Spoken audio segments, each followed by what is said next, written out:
13:13, amigos televidentes. A continuación vamos a dialogar con Ana Herrera, y es integrante de la Comisión Legislativa Ocasional del caso de María Belén Bernal. Ana, buenas tardes, no sé si me escucha.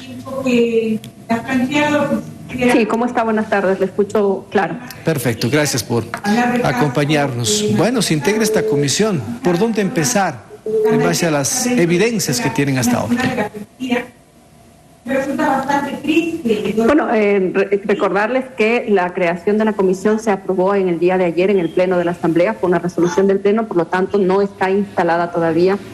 Hay que esperar a que la Secretaría General, es decir, una vez que autorice el presidente de la Asamblea Nacional, que se pueda notificar para que nosotros podamos instalar y elegir las autoridades de la comisión para que trabaje en estos 30 días. Todavía no hay una notificación oficial, por lo tanto no nos hemos podido convocar. Nos han informado que en el día de hoy, como máximo hasta la 1:30 de la tarde, se notificaría, y está previsto tentativamente que la comisión se instale alrededor de las 6 de la tarde. Esta primera reunión será para elegir tanto a quien vaya a presidir y a estar en la vicepresidenta de la comisión. Y a partir de entonces corren los 30 días que dice la ley para que esta comisión pueda elaborar el informe. Ana, según su criterio, ¿por dónde deben empezar a investigar? En base a lo que se tiene como información del exministro Patricio Carrillo, lo que ha dicho el actual ministro del Interior y la comparecencia de la madre de María Belén Bernal. Entiendo y creo que son importantes las comparecencias y las versiones que todos puedan dar en la comisión. El día de hoy y el día de ayer en el Pleno de la Asamblea estuvo en el Pleno de ayer la señora Elizabeth Otavalo dando a conocer su versión de lo que ocurrió con el asesinato de su hija. El día de hoy comparecieron al Pleno de las autoridades, al Pleno de la Asamblea las autoridades correspondientes. Sin embargo, claro, la complicidad o de quien solicitó estas comparecencias recae en el hecho de que las autoridades únicamente vienen a rendir cuentas del trabajo que han hecho, pero no se permite a los legisladores que podamos interpelarles o podamos hacerles preguntas respecto de la información que están dando.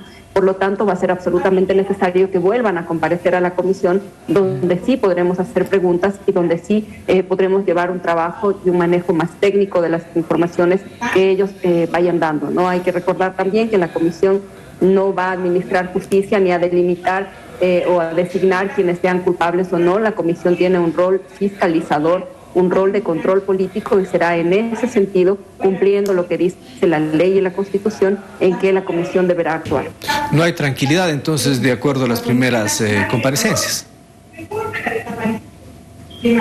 Lo que hay son varias incertidumbres y no hay certeza de qué es lo que ocurrió. La información que han entregado las autoridades en el Pleno de la Asamblea es una información bastante general, y eso no permite, desde luego, poder realizar un análisis minucioso y transparente. Por eso va a ser importante la comparecencia que ellos hagan en la comisión, donde podremos tener información más detallada, y de ser el caso, incluso ellos mismos pueden hacerlo de manera reservada si eso significaría salvaguardar las investigaciones que en este momento se estén llevando a cabo. Lo que nosotros haremos y lo que pretendemos desde la comisión es evitar en la medida de lo posible la sobreexposición y la revictimización de este caso, que ya se ha hecho muy mediático y que ya está en la opinión de todos los ecuatorianos, ¿no?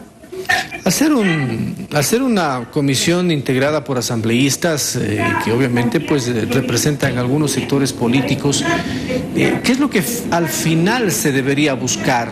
Claro, hay que esperar las investigaciones y algunos datos que ustedes van a ir recogiendo en las comparecencias, pero ¿qué es lo que debe pedir al final la comisión? La comisión lo que debe pedir es que haya transparencia, que se transparente qué mismo fue lo que ocurrió en el caso del asesinato de la abogada María Belén Bernal. Hay que determinar qué responsabilidad o poder de alguna manera saber qué responsabilidad tuvo el Estado, qué responsabilidad tuvieron las autoridades, si hicieron el trabajo que tenían que hacer, si cumplieron con lo que dice la ley, si cumplieron con los protocolos y las rutas de actuación que están establecidas en la ley para llevar adelante este caso. De las declaraciones que ha dado la señora Elizabeth Otavalo nos llevaría en un inicio a pensar que no se cumplió y que no se llevó el procedimiento como corresponde, pero para poder contrastar esto precisamente necesitamos la información también de las autoridades involucradas, y solo una vez que hayamos escuchado a todos podremos nosotros emitir algunas recomendaciones y conclusiones que luego serán presentadas al Pleno de la Asamblea Nacional. ¿Se presume espíritu de cuerpo ante todo lo que ustedes han escuchado dentro de la Asamblea Nacional? Hemos visto que ha habido un silencio cómplice por parte del gobierno, por parte, en este caso, del Ejecutivo, por parte de las autoridades. Todas las comparecencias han venido aquí a decir que se van a buscar y se van a determinar responsables, pero hasta ahora no hemos escuchado, por ejemplo, ni un solo nombre de un coronel o de un general responsable o que haya tenido algún nivel de responsabilidad. La única a la que han sancionado es a la cadete que ahora está detenida, pero no hay más nombres, no hay más datos, porque obviamente es ingenuo pensar que la única involucrada es la cadete, ¿no? Es obvio que el señor Cáceres tuvo más apoyo, tuvo mayor información incluso de lo que estaba ocurriendo, y de esos datos no se dice absolutamente nada. Entonces nos lleva a pensar que sí hay una especie de espíritu de cuerpo, que esperamos que no sea así, que esperamos que pueda ser transparente también por el bien de la institucionalidad del país y por el bien de la institucionalidad de la Policía Nacional. Si no le han dicho la verdad o todos los detalles de lo que pasó al mismo ministro anterior, Patricio Carrillo, y ahora no sé qué le dijeron al ministro actual, pero ¿qué ganarían ustedes o cómo buscar conocer la verdad a través de la Comisión de la Asamblea Nacional?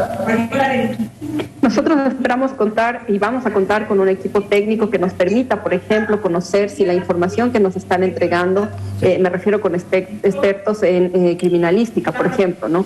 Saber si la información que nos están entregando corresponde realmente con la realidad o son datos que se entregan de manera muy escueta, ¿no? A veces se piensa que venir a la Asamblea Nacional es solo cumplir una formalidad o realizar el trabajo en las comisiones con temas específicos como esto por parte de las autoridades es solo cumplir una formalidad, cuando no es así. Y aquí creo que cabe recalcar una cosa, el caso de María Belén Bernal es un caso mediático que nos ha puesto de frente con la realidad que vivimos en el país y con la realidad que viven cientos de mujeres en el país.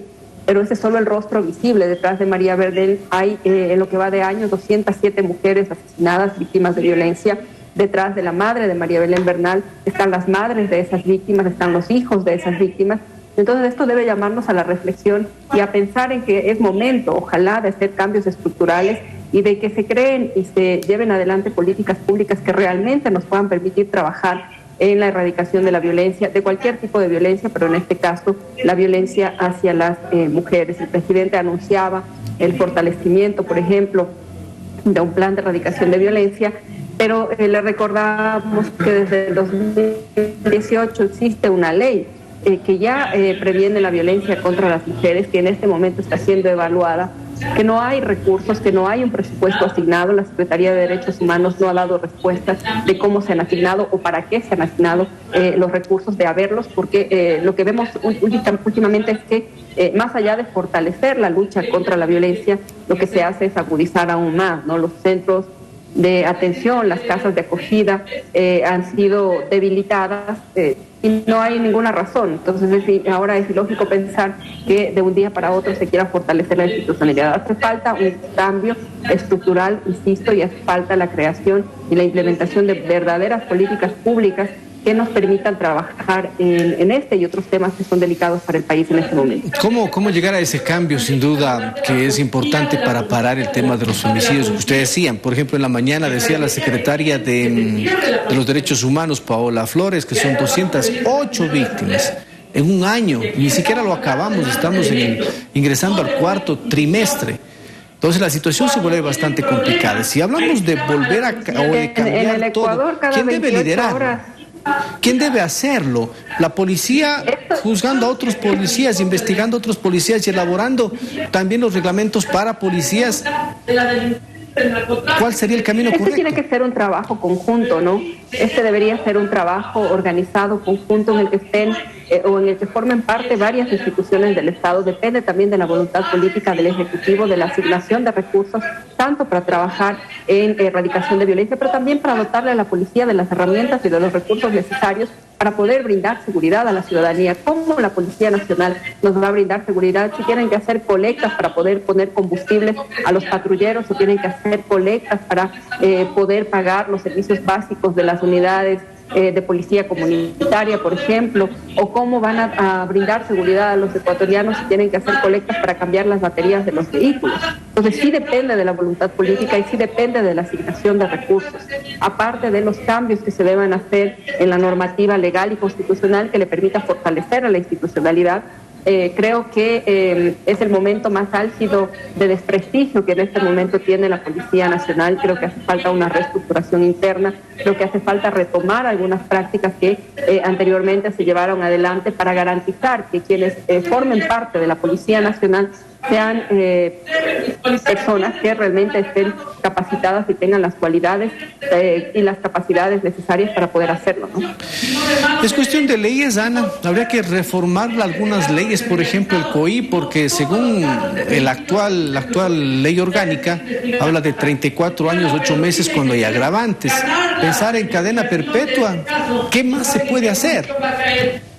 Todo es perfectible, ¿no? A veces no es cuestión de cambiar y de reformar y de seguir haciendo cambios, sino de aplicar y hacer que se cumpla lo que ya dice la ley, porque este es uno de los grandes problemas que tenemos en el país.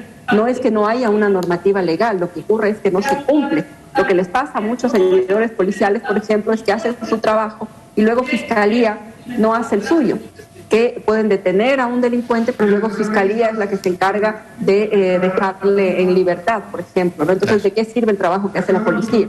Entonces, lo que sí hay que hacer es fortalecer lo que ya tenemos, hacer que se cumpla lo que ya tenemos y en los casos específicos que sean necesaria una reforma, por supuesto que la deberemos hacer. La mayor responsabilidad, por último, Ana, entonces está en el presidente de la República, que debe liderar este cambio profundo. Absolutamente todos los sectores. Como jefe de Estado, la mayor responsabilidad está obviamente en sus hombros y está en su cabeza. Él es el mandatario, es el primer mandatario, es quien está al frente del país y es él el que debe tomar medidas drásticas si son necesarias, empezando por cambiar a quienes tiene como colaboradores, ¿no? Cada vez se le ve más solo y más debilitado y debería pensar en eso, ¿no? En que si la cabeza del país se pone realmente la responsabilidad de hacer los cambios que sean necesarios y él articula al resto de las instituciones del Estado, por supuesto podríamos hacer cambios. Si se sigue trabajando de manera individual, no vamos a conseguir hacer mayores cambios en este país. Ana, quiero agradecerle, muy amable. Gracias por su tiempo. Una buena tarde. Gracias a usted. Una buena tarde. Ana Herrera, ella es integrante de la Comisión Legislativa Ocasional del caso de Ana Belén Bernal, que se integró justamente ayer. En la tarde se reunirán para elegir a sus dignidades, nos ha dicho, y que empezó